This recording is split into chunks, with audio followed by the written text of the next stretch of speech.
Alright, Ramblin'Rover here, going to do a little review on my 2014 CRF250L.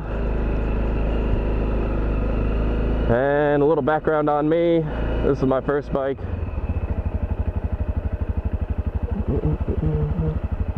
How y'all doing? Alright. Tried to avoid some people there. So yeah, background about me. This is my first bike ever.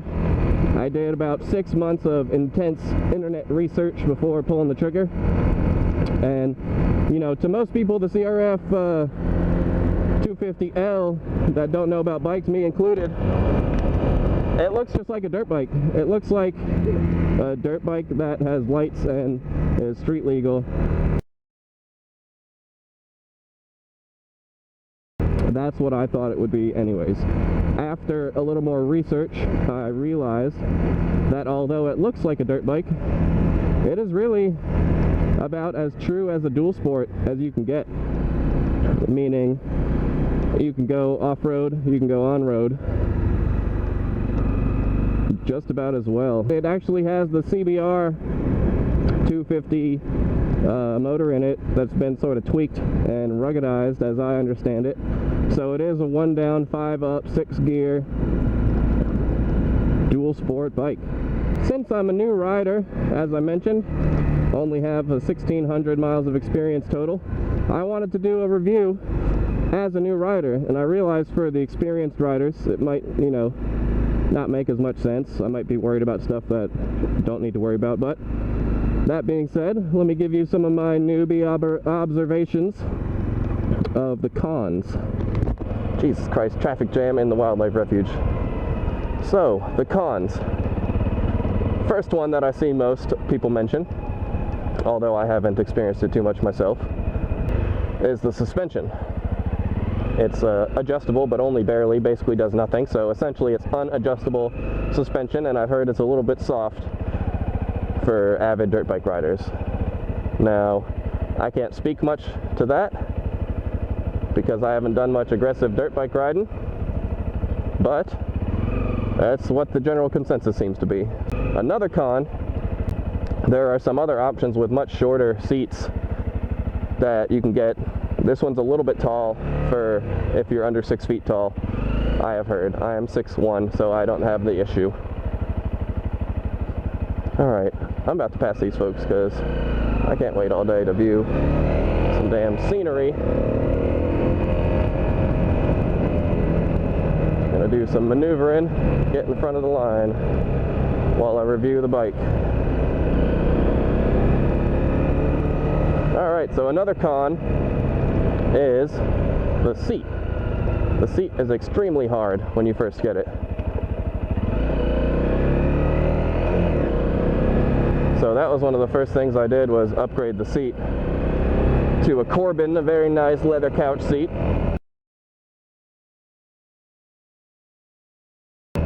Because that thing, within the first 50 miles, my butt was on fire. Fire guy. So that was not too much fun. Yeah, that's so nice of people to pass. Thank you. Let me pass instead of being dickwads about it. So yeah, some of the cons: the seat, the suspension, the height. Another con is it's only a 250. Woo!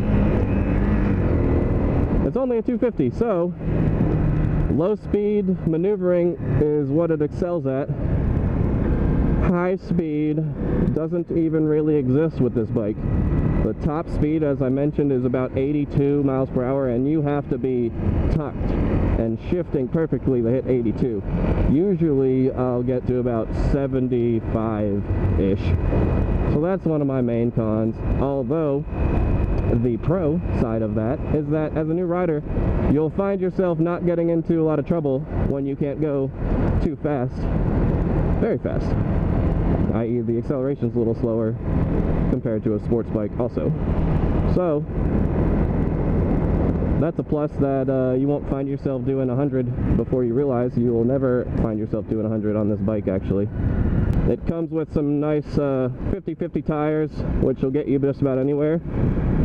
And the one thing that it suffers in a little bit because of the tires is the slippy mud, which we unfortunately get a lot of, being a clay-based soil, and lots and lots of rain, and being at sea level. Yeah, so those are basically the cons I've come up with. I haven't been able to think of too many because I haven't, I've been learning slowly. I didn't want to do too much past my skill level yet, so that's about all I've got in the cons, which is great. Pros, lots of pros. Thank you, sir. Vietnam veteran.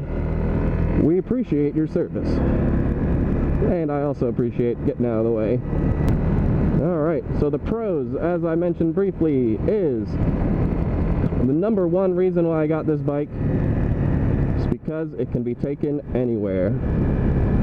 It does just fine on gravelly, dirty roads like this. It does just fine on regular paved roads. So, that's the number one reason I got it. Another pro that works a little bit into the cons is that since there's not a lot of speed, you really can't lift the front tire up, which could be a con, could be a pro. For me, it's a pro because I know when I was first learning, I would have lifted the tire up, by accident, which would have not made for a good time. That's a pro, but now that I'm more comfortable and ready to do wheelies, it's becoming a con because it really is hard as hell to get the front tire up naturally without some sort of clutch, some sort of pulling movement. Alright, this guy needs to pick a side and let me pass. Thank you, guy.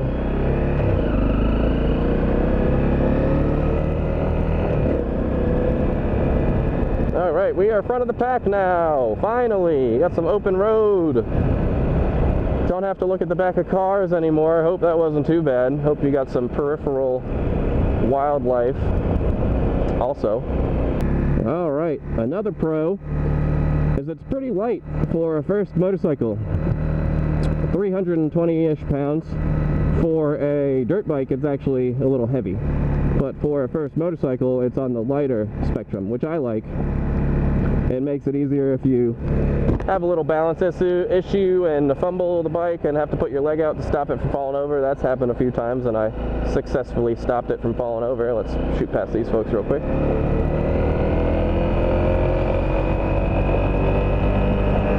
So I successfully stopped it because it's a lighter bike. And one of the pro-cons, I like to call them, pro-con, is that there's no tachometer. So I have no freaking idea what RPMs I'm in. However, that's basically just for curiosity's sake for me. It made me learn shifting and learn what RPM feeling I'm supposed to be in. It made me one with my bike a little bit more than if I was looking down at the tachometer. I see a lot of new riders mention, what RPMs do I need to be shifting in, and what RPM this, and what RPM that. My advice as a new rider with this bike is don't even pay attention to your tach if you have one. Just listen to the bike. You can tell when it's winding out high and you need to shift. And worst case, if you hit the rev limiter, then you know you need to shift. And that'll tell you. I don't even know if I've hit the rev limiter on this before.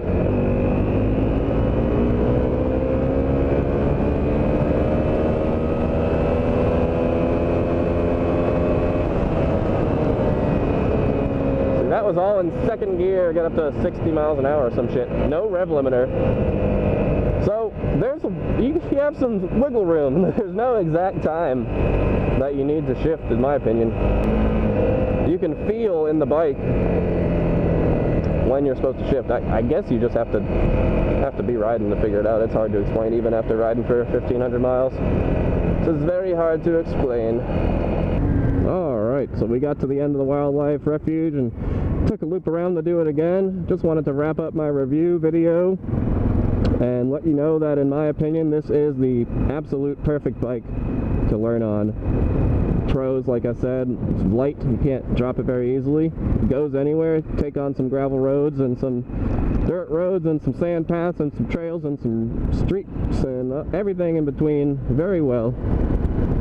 The shifting is very smooth, very long and smooth gear, so it's very forgiving when you need to shift.